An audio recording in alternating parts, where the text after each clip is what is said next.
el movimiento Creo, el asambleísta Andrés Páez Benalcázar. De esta ley es la naturaleza de los fondos que están inmersos en la propuesta legislativa. Es verdad que hay fondos en los que su capital semilla provino del Estado ecuatoriano. También es verdad que en esos fondos, cuyo capital semilla fue estatal, se fueron nutriendo de recursos aportados por los contribuyentes. Y es verdad también que existen fondos que no recibieron ningún aporte estatal. Esa es la discusión de fondo, porque si de preocupación por los fondos del Estado se trata, lo que tiene que hacer la comisión es simplemente ordenar que cada uno de los fondos declare cuánto corresponde a aporte estatal, cuánto corresponde a los aportes privados de los afiliados y cuál ha sido la rentabilidad, para que, sumando la parte correspondiente de la rentabilidad a lo del aporte estatal, se puede incluso reembolsar esos recursos al Estado ecuatoriano, como en efecto están varios de estos fondos, si no su mayoría, en posibilidad de hacerlo. Pero los demás fondos, los fondos que vienen de aportes de los contribuyentes, de los afiliados a cada uno de estos fondos, no pueden ser topados.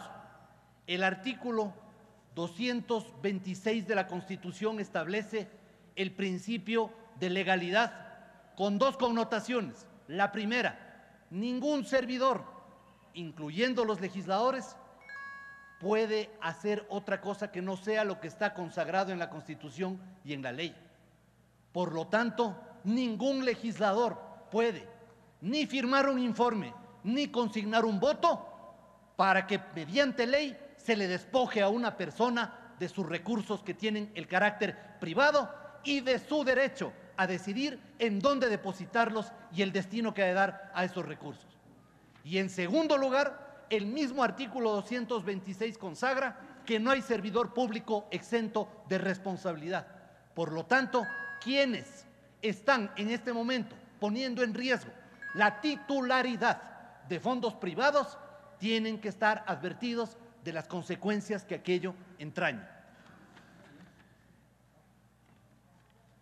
Si se lee el artículo 372, señora presidenta, el segundo inciso, claramente dice lo siguiente: los fondos previsionales, dice provisionales, pero es un error de mecanografía, los fondos previsionales públicos,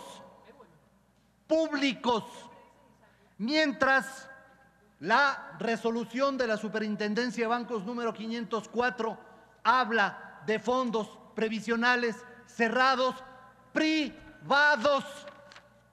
Eso significa que los recursos que están depositados en esos fondos tienen un carácter privado, es decir, no pertenecen al Estado ecuatoriano, sino a sus contribuyentes. No se puede, mediante ley, obligarle a una persona que tiene consignados sus recursos en un fondo para que los deposite en otro banco que le ofrece una menor rentabilidad, una mayor tasa de interés, como efectivamente se lo puede acreditar en decenas de casos. Por ejemplo, el Fondo de Empleados Civiles de las Fuerzas Armadas, con 9,000 afiliados, con 80 millones de dólares en capital, entre ellos una importante suma de activos inmuebles. Ese es un fondo que ofrece créditos a menor interés y con una mayor rentabilidad que el BIES, que además es un banco respecto al cual su gerente hoy día, el doctor Moreno, todavía no ha explicado cómo es que ahí ha operado una banda de falsificadores, robándose las claves y haciendo que se consignen préstamos a afiliados que nunca supieron que se estaban utilizando sus recursos de esa manera. Eso no sucede en estos otros fondos, porque además aquí se habla de que hay que fiscalizarlos. Señores, desde el año 2009 la Superintendencia de Bancos ha fiscalizado todos los años de estos fondos.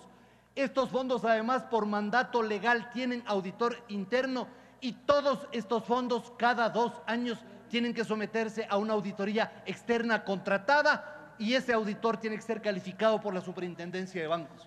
Por lo tanto, las auditorías han sido realizadas y si es que hay 3, 4, 5 fondos en problemas, no se puede generalizar eso a otros fondos que son absolutamente eficientes y que han dado beneficios a sus contribuyentes. Pero ¿cuál va a ser ahora el destino de los fondos? ¿Será que mañana a estas personas les devuelven en bonos el dinero que han aportado en efectivo? ¿Qué es lo que se va a hacer con 2,000 empleados directos e indirectos que dependen de estos fondos? ¿Qué es lo que se va a hacer con los activos que tienen estos fondos? ¿Transferirse todo al BIES? ¿A título de qué? Si son recursos privados, ¿cómo así se los puede transferir a una institución que no tiene facultad de actuar respecto de recursos privados? Porque el mismo artículo 371 de la Constitución claramente establece cuáles son los únicos recursos que ese banco puede administrar una vez que fue creado por mandato legal.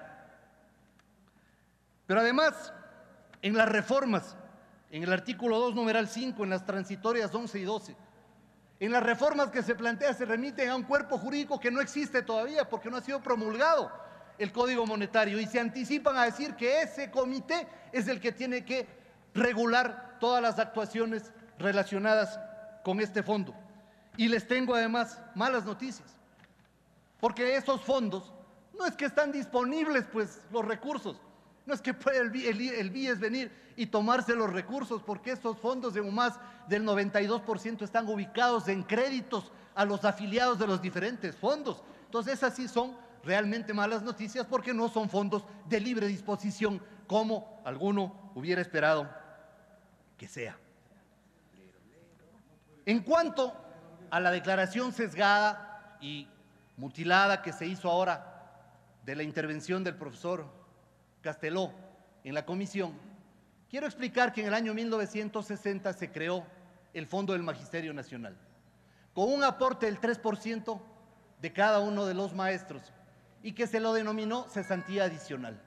Años después, el Seguro Social decidió reintegrar ese dinero a los maestros porque eran aportes realizados no por el Estado, sino por los maestros. Y por eso le entrega ese dinero en el año 2006 al Fondo del Magisterio y le dice: esta es la cesantía adicional de los maestros, ustedes son los que tienen facultad de administrarlo, tomen, aquí está el dinero. Por lo tanto, no es verdad de que ha habido aporte estatal.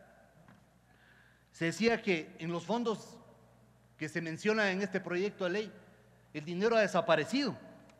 Puede ser que por ahí en algún fondo haya alguna dificultad, pero la inmensa mayoría de ellos han superado todas las auditorías, todas las fiscalizaciones, y la inmensa mayoría de ellos ofrece un panorama más bien alentador para sus beneficiarios, quienes tienen, insisto, el derecho de darle el destino que deseen a los dineros que son privados.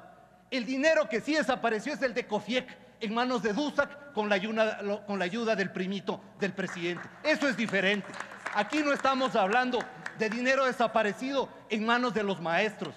Los maestros, con dificultades después de la crisis bancaria, pudieron recuperar su dinero de uno de los bancos que colapsó. Y lo que han hecho es una inversión eficiente de ese dinero para conseguir que otros tantos maestros puedan beneficiarse. Puede ser que por ahí alguien proteste porque las tasas de interés tiene un minuto, no le asambleísta. Gracias, señora presidenta. Puede ser que alguien proteste porque no le satisface la tasa de interés. No a todo el mundo le puede satisfacer, pero son innegables las actividades realizadas por el Fondo del Magisterio con 28 proyectos inmobiliarios que han dado vivienda a los maestros, y son innegables los beneficios otorgados por esos fondos bien manejados para otros tantos ecuatorianos que, insisto, tienen pleno derecho a administrar su dinero de la forma que quieren. Y si el comedimiento es por dinero privado, les decimos no gracias. Este comedimiento no hace falta. Con los fondos del Estado hagan lo que quieran. Con el dinero de los particulares, favor, respeto. Gracias, señora presidenta. Tiene la palabra, asambleísta.